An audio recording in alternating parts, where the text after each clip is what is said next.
Flick Check. I, of course, am Andrew Woltman, and with me today is my rival, Mr. Dan Cahill. You might know him better as the Captain. Hi! We are here today to discuss Dawn of the Planet of the Apes. Normally, we would start with some movie news, but there basically isn't any. Aside from Roberto Orci leaving the Amazing Spider-Man franchise, which I think is awesome because that puts the franchise in trouble, and I don't want it to continue. I think the franchise does need a repair. Spider-Man 2 very much sucked. I think it underperformed, too. Like, they had high expectations. They thought that thing needed to gross over $1 billion for it to be a success in their minds. And that made, I know X-Men and Captain America made more than it. I remember, which is fine. Both good movies deserve to make more than that. I know it wasn't as bad as Lone Ranger or John Carter, but by no means was it a great success. Anyway, Comic-Con, San Diego Comic-Con, which is basically Nerd Christmas, that's coming up within the next 2 weeks. So I will be doing a special on that, and I'm sure the Captain will too on his channel. It depends on what gets announced. If they announce the new, I don't know. If they show a new Star Wars trailer, you can bet your ass I'm going to do that. You know, he's free to do what he wants. As Bobby Brown would say, it's his prerogative. Now, let's start with Dawn of the Planet of the... Please don't sing Bobby Brown. I'll put it in later. We can do Bobby Brown later. Okay. Now, Dawn of the Planet of the Apes. I had high expectations, and I think Christian Harloff of the Schmoes put it best that apes on horses can excite anyone, so special shout out to Christian. Now, Dan, or Captain... You can call me either one. I mean, my shirt is one thing. My shirt is basically a name tag, but I had another shirt that had my other name on it. And mine's basically worn on accident. Captain. It fits, though. It fits with the thumbnail for this video. It does fit, because I am the Captain now. No. Yes. No.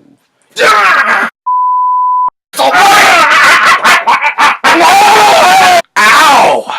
Gee, okay, Captain. I'll call you Captain. Captain, you go first. What were your thoughts? Well, my thoughts right now are my insides are on fire. Thanks. Hey, my show. This is true. That's true. It became a hostile takeover. It started out as one, and then it became me getting royally... Hey, when you send out an attack video at 7 a.m., don't expect me to... 2 a.m. Oh my god, that's even worse! It's even worse! Tell you what, when I go on the Captain's Corner... The Captain doesn't sleep. The Captain does not sleep. When I go on the Captain's Corner, you do what you want. But okay. Right now, I am the Captain. Okay. Alright, Barkhead. Okay. Nice. Mousse, whatever you want to be called. Okay, Captain, your thoughts going into the movie? Going into the movie, I was basing my entire opinion off of one trailer. Like, the first trailer they ever released for it, I was basing my entire opinion off of that. And I'm like... Holy crap, this looks amazing. This looks like... The first trailer for Rise of the Planet of the Apes looked like garbage, and that in turn made me think the movie would be garbage. And then I went in, was really surprised, and loved Rise of the Planet of the Apes. So I went into this one hoping that... I kind of went into the trailer hoping that the trailer would be garbage, and then the movie would turn out to be awesome. But it turned out the trailer was awesome, and it didn't do the movie itself justice because the movie was even better than the trailer made it out to be.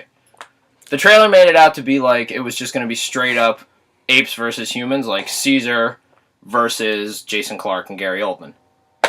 But it wasn't at all. It took me by complete surprise. It became Shakespearean almost. I'm just going to say this right now. I hate William Shakespeare. He's a great writer. He's a talentless hack! Whoa! Pretty sure there's like 9 billion English teachers across the nation spamming our comments section with hate right now. But I just don't care for William Shakespeare. Deal with it. Go on. But yeah, I thought it was... Going in, I expected it to be really good. I didn't expect it to be as good as it was. I did not expect it to be... Because... Like, a week before I saw it, I had put out a mid-year review list. Shameless self-promotion, by the way. Go check it out. He does that. I know. So anyway, I put that out, and I was like, okay, X-Men is number 1, Captain America is number 2. They could probably switch by the end of the year. Captain America could get bumped up to number 1. And maybe Boyhood would take the number 1 spot. I thought Planet of the Apes would maybe be like number 3, at most. And then it turns out to... completely negate everything I did in the mid-year review list and just totally make me look like a hack fraud. You're not a hack. I mean, I saw his video. He had some really good points, and especially about Transformers, which I didn't we even can both talk about. agree that was like terrible movie. Look at his eyes. He knows it's terrible. I agree. This is tied for the best movie of the year for me right now. It's still like the only other movie that is as good as this would be Cheap Thrills, starring Pat Healy and Ethan Embry, Which I didn't see. I didn't see it yet.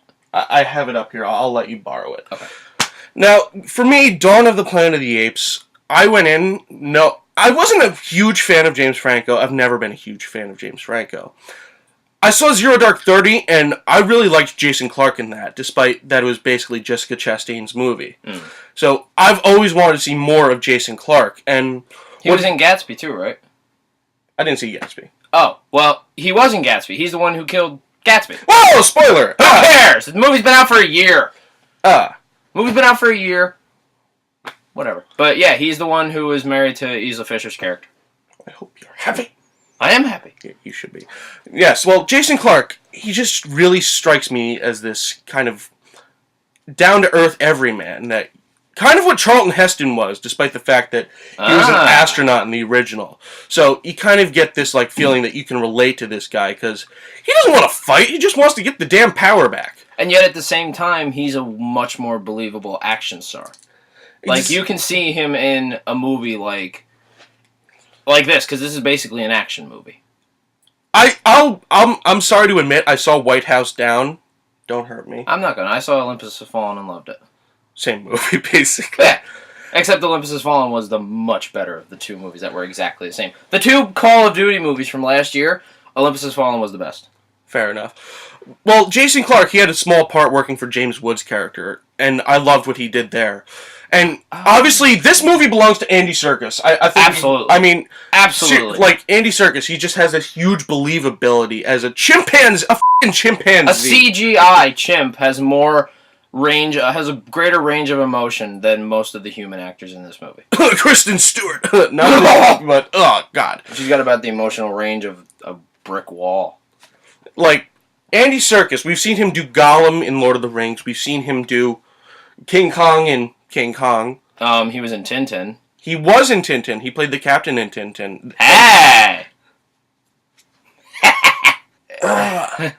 Yes, he played the captain in Tintin. Andy Serkis is the undisputed king of motion capture. And when it comes to what he does in this, he really ups the ante. I mean, obviously the apes aren't speaking fully formed sentences. I think that helps. That helps a lot. That helps a lot because it conveys much more emotion with like the words that they do speak. Because it means that, like, you can tell they're struggling to say it. And they're trying to think of how they're going to say this word. They're actually thinking a lot before they speak, so they know exactly what to say.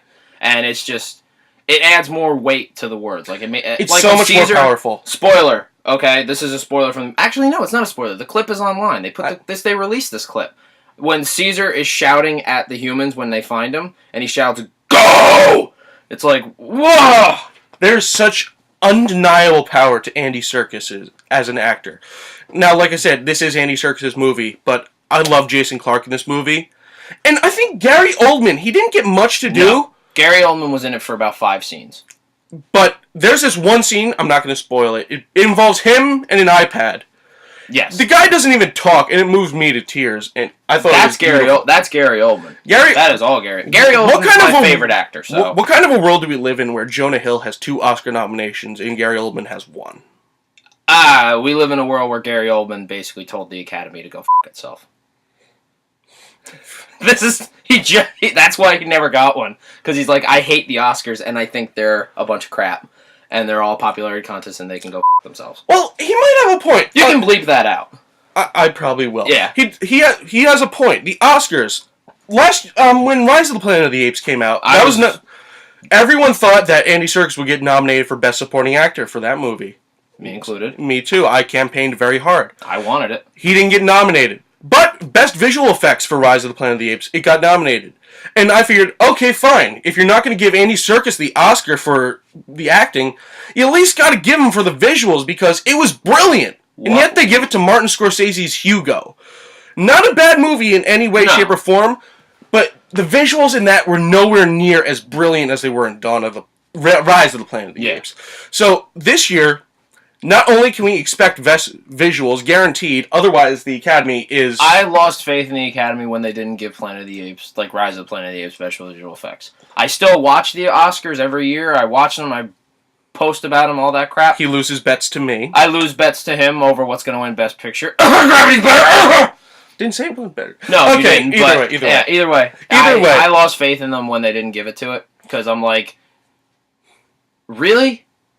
Do you not see? They made a believable fake monkey.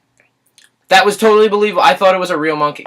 No, never once did I question whether or not this is like believable enough. I knew that it was. I mean, at least back in 1969, they gave John Chambers a special Oscar for what he did with the original Planet of the Apes. So, there's got to be something for Dawn of the Planet of the Apes, because this movie was absolutely incredible. And for a blockbuster, I think it has the most awards power out of anything that's come out of this year. Absolutely. So, absolutely. I'm going to give my grade, Dawn of the Planet of the Apes, check plus plus. That's the first time I've given out that grade. And now, I believe you have your own... 5 system. frenzied captains out of 5. I have no idea what that means, but... It's my scoring thing, because stars are stupid! Frenzied captains, what's that? Frenzied can either mean very happy. Like, frenzy's a state of... Frenzy's just a state of emotion. You can either be very happy, like overly happy and overly excited, or you can be so pissed off that you're losing your mind. You could basically be Koba when you're, like, frenzied in a negative way. Fair enough. Okay. I do want to say, though, I do think instead of supporting actor, I think Andy Serkis should get Best Actor nom. He did carry this picture for most of it, yes. But frankly, if he gets nominated for either one, I'll be appeased. Once again, this has been Flick Check. I'm Andrew Woltman. And I am the captain. He's the captain. And remember, if you're not sure about a flick, let me give it a check. Stay hairy, my friends. That's his phrase. That's my phrase. Have a good night.